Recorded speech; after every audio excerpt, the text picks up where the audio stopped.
and let us all do we can to build a better future.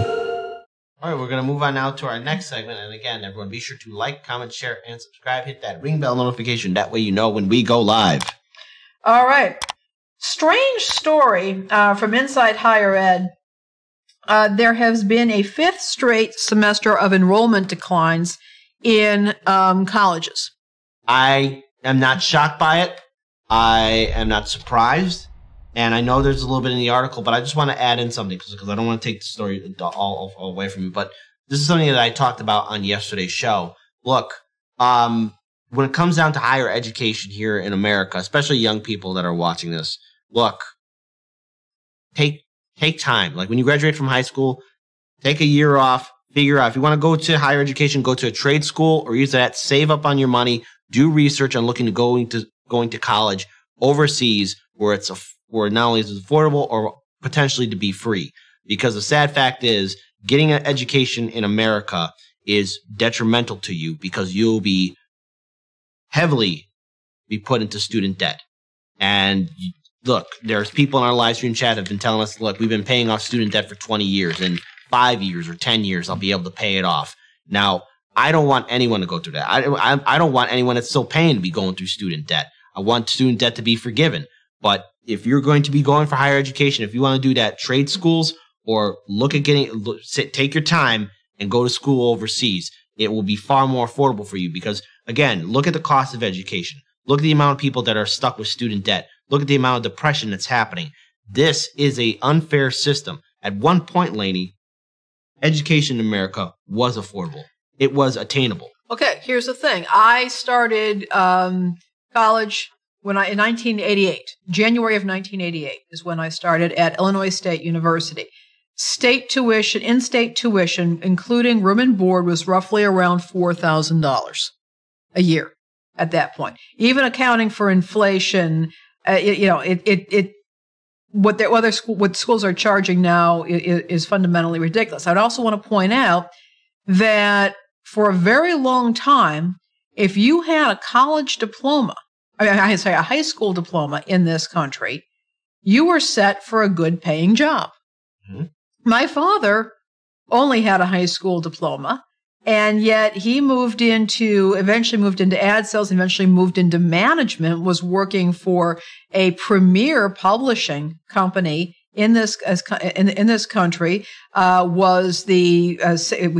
he passed away, he was actually at the age of 53. He actually was the ad sales manager for the western half of the United States. They had divided the country up into 2 halves, and he was the western states ad sales manager, making a very good living. He at one point was asked to give a talk at Northwestern University, and all of the young people, to the MBA students, and the kids were asking where he got his MBA, and he said, I don't have one. Oh, where'd you go to college? Didn't go. And that's what you could do back then. And we've got this gatekeeping that's based on an arbitrary credential, which may not have anything to do with your ability to actually do a job, but it has sure taken up your time, possibly put you or your family into debt, or at least deprived you of money that you could have used to, say, buy a home. Yep. And also has kept you out of the job market for several years. Yeah. Somebody was making a point to me that in Europe, medical students, for example, typically start their education at around the age of 18, and it's a 6-year program. And he said that so these kids, they get to start their careers and start earning at least 2 years earlier than many doctors here in the United States do. So that gives them an extra 2 years of earnings, and they don't have anywhere near the debt that people incur in this country. And you wonder why, for example, people have accused doctors of recommending unnecessary procedures, or why might that happen? Why might lawyers screw people over? Not necessarily in an illegal way, but it's certainly making recommendations or slowing things down when they could be handling cases much more efficiently. Is there the real possibility that when you're under economic stress, that maybe you're going to compromise your ethics a little bit? I'm just gonna. I'm speechless at this point because the article is surprised that there's such a decline, that there is a lack of people re-enrolling or enrolling into college. Yeah. When you create a system where, especially to where young people are seeing what millennials are going through with student debt, a rational person and a rational thought, and I don't care what society or your schools tell you, your rational mind is, do I want to be in $30,000, $50,000, $100,000 in debt, and I'm still paying off the interest? Because take, for example, that $10,000 that Joe Biden, Bernie Sanders' good friend, wants to pardon, right? That's paying off interest. That's not paying off the primary. That's what that is putting, getting a nice ice bucket of water and throwing it at a raging forest fire. Good luck. Yeah. What I'll point out here is what they did say, that first-time freshman enrollment is up by 4.2%. And that does reverse a decline of 3.5% that took place over the spring. However, they did notice that there has been a 6.5% decline in black freshmen at this point. Now, again, I mean, there could be a number of reasons for this. If it does mean, again, I don't support the need for higher education for everybody, but certainly if people who would like to pursue higher educations or careers that require it, if they are not going to school because they are afraid of going to school, the amount of debt seems overwhelming, or there are other barriers, that's a real problem. And I will continue to maintain that it is also a real problem if people are going to school because that's the only way they think they can get ahead in life, when it very simply, a few decades ago, that was not the case. This is an interesting bit of information. I do also think that there are people who are questioning the value of these degrees and don't see really the point in pursuing something that's going to financially disadvantage them. Yeah, you might make more money in a career where you have to have a college education, but all that money is going to be taken away from you. Higher education. Maybe I'm being too idealistic for this one, but college was or should be an area for enlightenment, to expand your mind, to learn different perspectives and points of view. But looking at the current environment in college, where speech is censored, the price of admission and being a student is getting extremely overpriced, the mental anguish and the uncertainty of the job market, it's not worth it. Now, when I say it's not worth it, I'm not saying don't go to college, especially to young people that might watch our show, right? Go to a trade school, or either that, take your time, and if you want to go to a 4-year college, go to one in Europe or in Canada, not in the United States. It'll be the worst mistake you can make, going to college here in the United States, because no matter what, even if it's a state school, still got to pay off that student debt. Private colleges, student debt. It's getting ridiculous, and it's not worth anyone to be going through this anguish and the physical and mental toll that it will take on somebody. So I hope that someday things do change, but let's face it, we have a president, Joe Biden, who is responsible for making student debt what it is when he sided with the credit card corporations.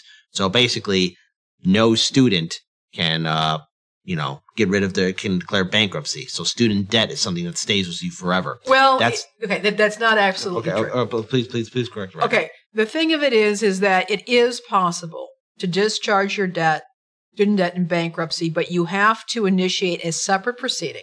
Okay. And you have to go through a process I think it's called the Bruner test, where they look at your income, what you can expect to earn, your debt and your indebtedness, and they determine whether it is feasible for you to pay off your student debt. There have been some cases where those discharges have been allowed. Most student debtors do not ever apply, very few. However, a study that was done a few years ago, and I reported on it back in 2019, I believe, did show that of those who did apply for the bankruptcy discharge, about 40% got it. So if you're actually trying for it, yes. And there was an appeals court judge, again, this was right before the global health emergency, who essentially, in one of these cases, just put out an opinion that just was a tongue lashing for everybody involved, and said, lawyers are not telling their clients about this. The courts are ignoring their own rules. The Brunner test does exist. There is relief in bankruptcy for student loan debtors, and they're not being informed about it, and the courts are not upholding this appropriately, and it needs to stop. So what I will tell you, I think it's the National Consumer Law Center. They do have some information on how you can go ahead and apply for this for a discharge. Again, it's going to cost you more money, and you're going to have to find an attorney that has some familiarity with the process and is willing to push for it. But it is possible to get it to do this. It's just a lot harder. And the legal community and the judicial community has not really participated in this kind of relief. And that's another set of problems. All right. Well, thank you so much, Lynn, for explaining that. Yeah. So, look, it's not impossible, but you got to work for it. It's very hard. It's Yes. not easy. You have to meet very specific standards. But the more people that do it, and at least try for it, first of all, it pushes lawyers to become familiar with it. It pushes the judges to become familiar with it, and you might be able to set some precedents in the process. And hold on, there's something else I want to mention. So, Jack Klugman, all right, you bring a fair point. College was great for me. Had some great classes and was in a punk band, but was also lucky and parents paid for it as they did for the other 4 kids when it was still possible in the 80s and early 90s. Yep. There was You're a right. point There was a time. There was a time. Yeah. There Even was a time. before the 80s, too. So there you go. The other thing to keep in mind is that the job market is still pretty good for job seekers right now. There are still a lot of employers out there trying to hire people. If you have any concerns about this and you are a young person, you might want to try, or even if you're somebody who doesn't have a college degree and you're looking for a career change, you may want to try for a job that you think is above your grade. Just because some employers are desperate, and employers usually like to promote from within. Mm-hmm. You get that job and you're working at it and you can start moving forward. You may find that you're a bit like my father, somebody who never needed the degree, was able to go forth based on his professional accomplishments and reputation. Or you may find yourself in a much better financial position because you've been working all this time, so that if you do decide to go to college, it's a more affordable option, and you will know exactly what kind of career track you want to be on. Something to think about. Exactly.